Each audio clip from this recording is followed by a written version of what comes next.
নির্বাচন আসে তখন তাদের বিলির কথা মনে পড়ে।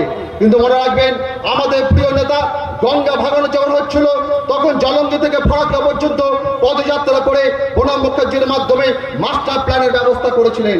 আমাদের প্রিয় নেতা যখন বিড়ি শ্রমিকরা দুর্দশায় মধ্যে ভুগছেন, তাদের মজুরির কথা চিন্তা করছেন, ন্যায্য মজুরির কথা চিন্তা করছেন, তখন 3 মাস আগে উনি এই রঘুনাথগঞ্জ থেকে ফরাক্কা পর্যন্ত পদযাত্রায় সামিল হয়ে তাদেরকে বিড়ি মজুরি বৃদ্ধি করার আবেদন করেছিলেন এবং বাধ্য করেছিলেন পর্যন্ত। আজকে 2-4টে ছোকরাকে লেলিয়ে দিয়ে তৃণমূল পার্টি আজকে ভয়ে ভীত হয়েছে। তারা বুঝতে পারছে মানুষের ওপর তাদের ভরসা নেই, তাই তাদেরকে গুন্ডাদের উপর ভরসা করতে হচ্ছে। মানুষের ওপর তাদের ভরসা নেই, তাই তাদেরকে পুলিশের প্রতি ভরসা করতে হচ্ছে। আমরা তাই বলতে চাই, আজকে দেশের স্বার্থে এ ভোট রাজ্যসভার ভোট নয়, এ ভোট কোনো বিধানসভা ভোট নয়, পঞ্চায়েত পৌরসভার ভোট নয়। এ ভোট হচ্ছে সারা দেশে সংবিধান রক্ষা থাকবে কি থাকবে না, সংবিধান আপনাদের মতো চলবে কি চলবে না, এ ভোট সেটাই নির্ধারণ করবে।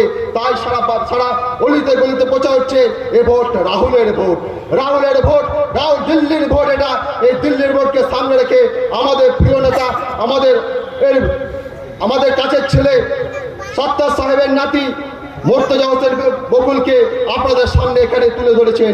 আমরা বাম কংগ্রেস কাঁধে কাঁধ মিলিয়ে আজকে আমরা সভা করেছি, বাম কংগ্রেস মিলে আজকে সভাতে আজকে নির্ধারিত হচ্ছে কোন কোন জায়গায় কিভাবে আমরা এগিয়ে যাব। অতএব কোনো প্ররোচনায় পা নয়, আমরা মানুষের কাছে যাব। মানুষের প্রতি আমাদের আশা আছে, মানুষের প্রতি আমাদের আস্থা আছে, মানুষের প্রতি আমাদের ভরসা আছে। একমাত্র মানুষ পারে এই তৃণমূলের দুর্নীতি এবং দুষ্কৃতি এবং বিজেপির সম্পদের শক্তিকে রুখে দিতে। সবাইকে শ্রদ্ধা সালাম জানিয়ে এবং মুর্তজা হোসেন বকুলকে হাত চিহ্নে ভোট দিয়ে বিপুল ভোটে জয়যুক্ত আবেদন করে আমি রক্ত শেষ করছি। জয় হিন্দ, বন্দে মাতরম, অধীর চৌধুরী জিন্দাবাদ।